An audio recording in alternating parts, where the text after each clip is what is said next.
Balance of payments. What are we going to learn here? We're going to learn about balance of payments. We're going to learn about current account and capital account. We're going to learn about trade deficit, trade imbalance, all of that, all these terms. Balance of payments.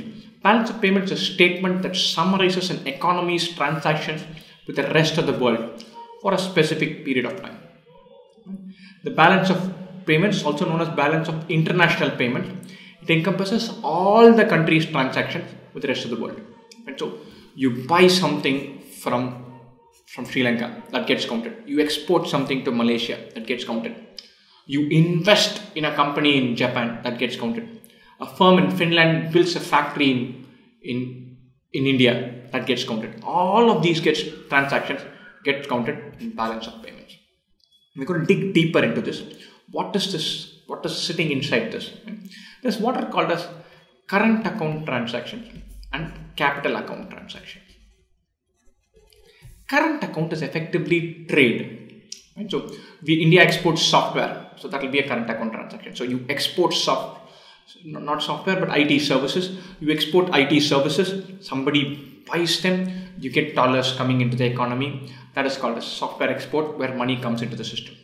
We import televisions, mobile phones, we spend dollars to import them, that will get counted.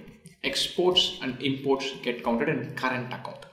So what happens in capital account? Some company sets up a factory in India, some global company, let's say Nokia sets up a factory in India.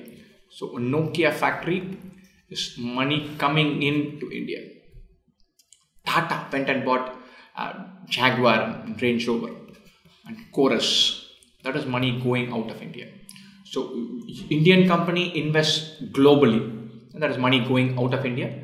Global company comes and invests in India, that is money coming into India. So this is a current account, this is a capital account. There is a current account surplus / deficit. There is a capital account surplus / deficit. So now when you think about this, what is a current account deficit? You import more than you export in dollar terms. What is capital account deficit?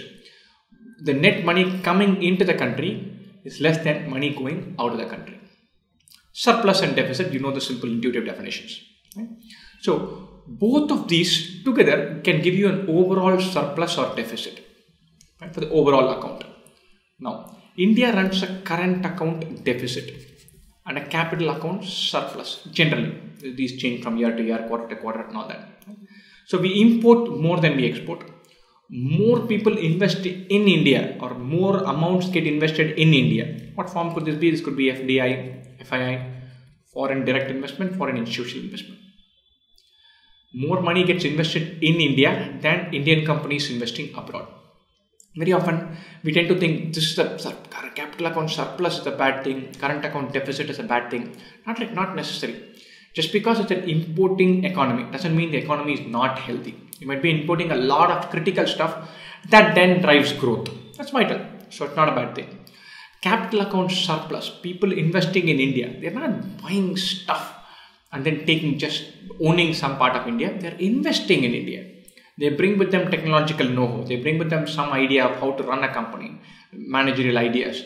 So that interaction is not necessarily bad. India has a huge deficit when it comes to capital for specific type of investments. We have a huge infrastructure deficit.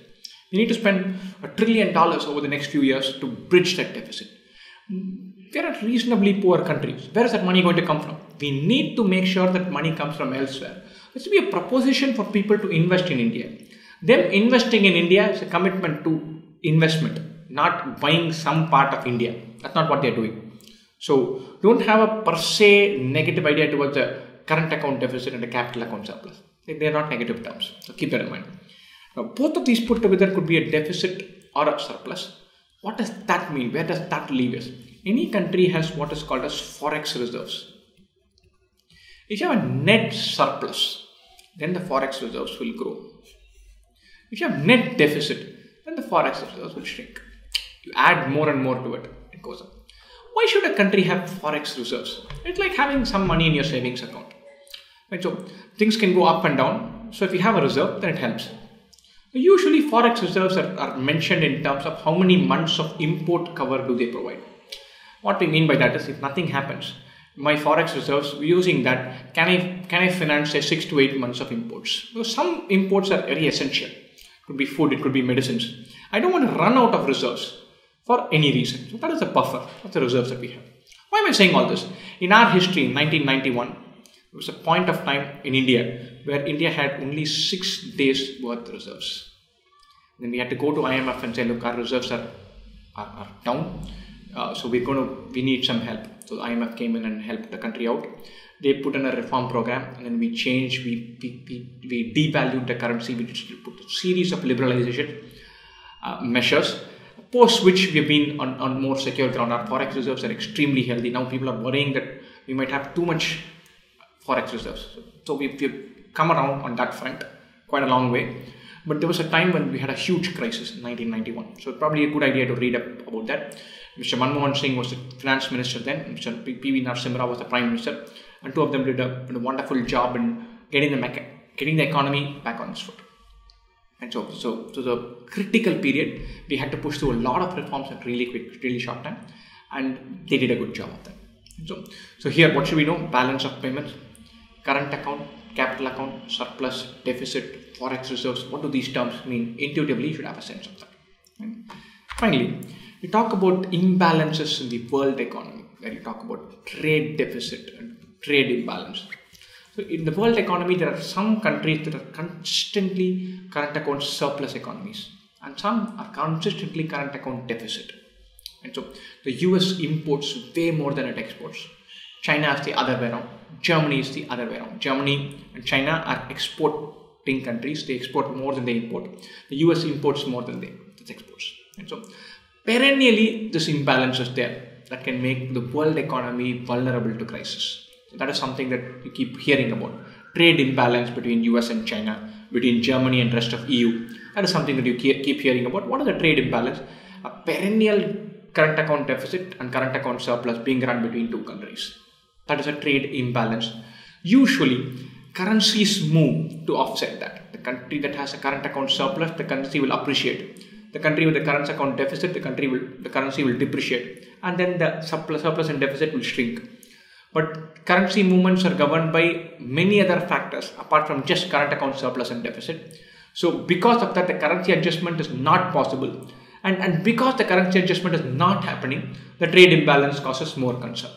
That's the theory. So just know what trade imbalance means, what is meant by saying keeping a currency strong, not letting a currency appreciate, all of those terms, what exactly is meant by that. Have a look on that.